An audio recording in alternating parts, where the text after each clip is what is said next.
Congressman, on the other side of the coin from economics is ecology, and you've done a lot to try and shore up or ensure that the Long Beach Island Replenishment Project, in fact, the entire Coastal Beach Replenishment Project, continues on schedule.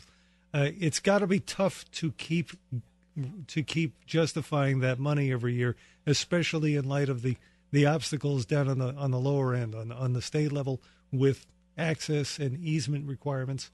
How is that going?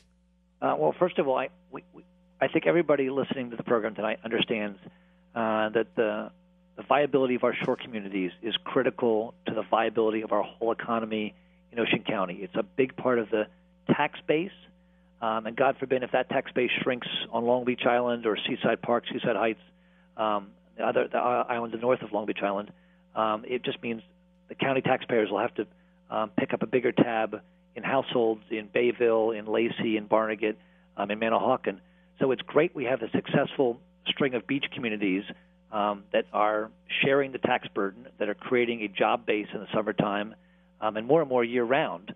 And so beach replenishment has been a great way to maintain that economic boom for our entire county. It's really been very, very helpful, and I think our county leaders have been very supportive of my efforts to try to keep funding going, just as my predecessor, Jim Saxton, was also a big champion of beach replenishment because it paid for itself over and over again. I learned that from Mr. Saxton, but I also learned that from Freeholder Bartlett, Freeholder Carey, and Freeholder Kelly, and the other freeholders who made a real point of educating me that this is critical to our county's tax base and to our county's economy. And I understand things are tough in Washington. We absolutely have to cut some of the nonsense spending out. But I think economic study after economic study shows the beach replenishment pays for itself over and over again in terms of growing our economy. And so I really want to fight hard to maintain that measure of support in our federal budget. We're speaking with Congressman John Adler here on Open Forum, and if you are a listener to this program, you might have actually met him. In fact, I'm almost willing to bet you did, because he has been in the area approximately 80 times since he took office in Washington. That averages out to about one a week so far in your tenure. You've met with business people, you've met with kids, you've met with seniors, you've met with teachers, you've met with blue collar workers. What is the biggest single complaint that they're giving you, and how are you addressing their concerns? Well, Tom, first of all, I think it's my obligation as the employee of the people of the 3rd District to come to their communities, to come to their schools and their municipal buildings and their borough halls and their fire halls and their libraries and listen to their concerns. It's been enormously valuable to me to hear people's different ideas. Sometimes they know something with incredible brilliance and remind me that I have to go do a job that I continue to learn on a daily basis. So it's been really, really helpful to me to have people come out. Sometimes they're angry about a particular issue. Sometimes they just want to come express their love of their country and their concern about the economic problems that we're now facing as families, as businesses, as a community, and as a country. And I really do appreciate the turnout that I get from people who want to express their love of the country, but something that should be done differently or better. So I'm hearing from lots of people, and I share this feeling, that in recent years, Congress has not lived within its means the way families are forced to, and the way small businesses are forced to. And if you're family and if you spend money you don't got, eventually the bank comes and takes away your car and takes away your house.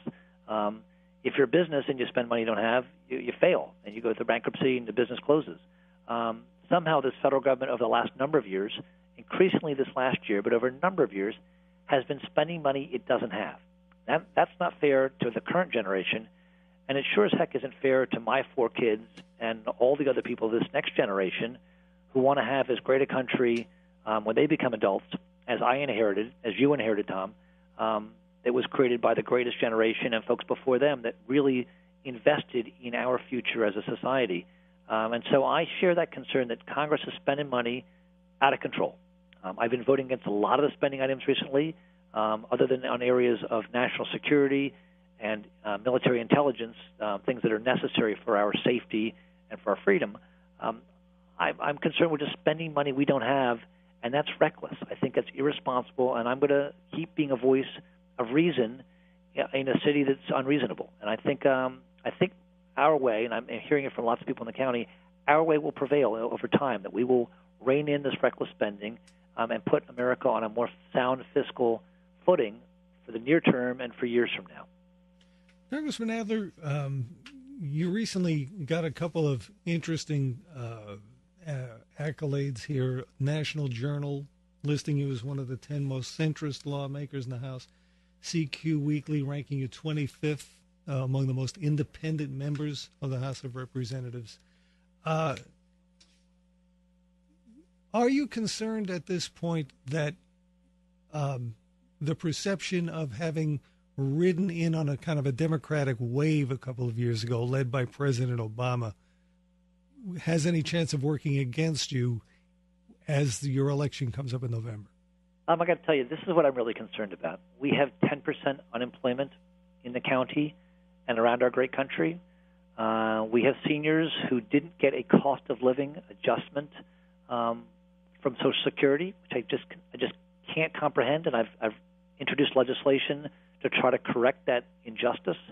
I'm concerned about our veterans who in some cases have gotten substandard care.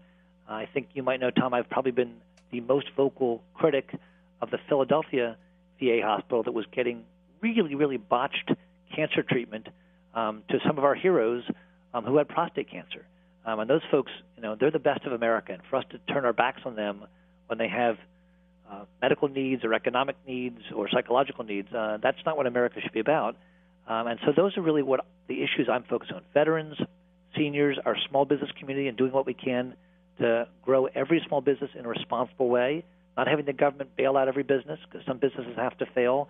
And that's obviously why I was against that bank bailout, that the gazillion dollars we spent to bail out Goldman Sachs or AIG or General Motors or companies that, if they can't make it on their own, shouldn't be propped up by federal taxpayers.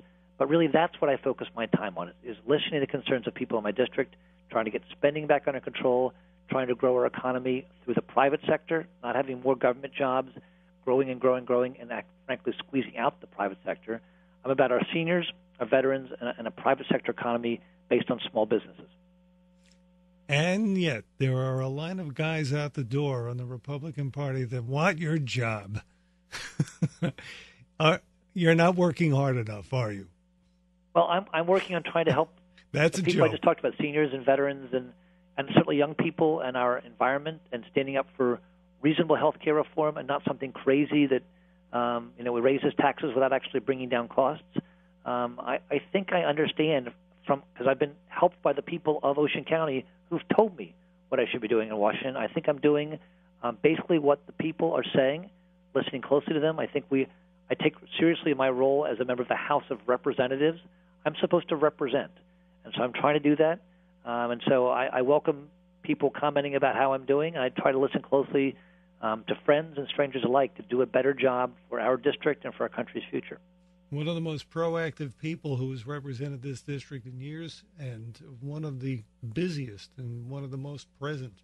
Congressman John Adler, I really appreciate your time tonight. Tom, it's great talking to you. Look forward to seeing you again soon. Very continued success down there, and keep fighting. I will, brother. Take care, Tom. Thank you. Congressman John Adler here on Open Forum on WOBM AM 1160. Our number here is 732-364-5830. And when we return, your chance to speak directly with Berkeley Mayor Jason Verano. If you're living in Berkeley Township and you've got some things on your mind and you're not able to always get to those council meetings, give us a call, 732-364-5830. We'll be back right after this.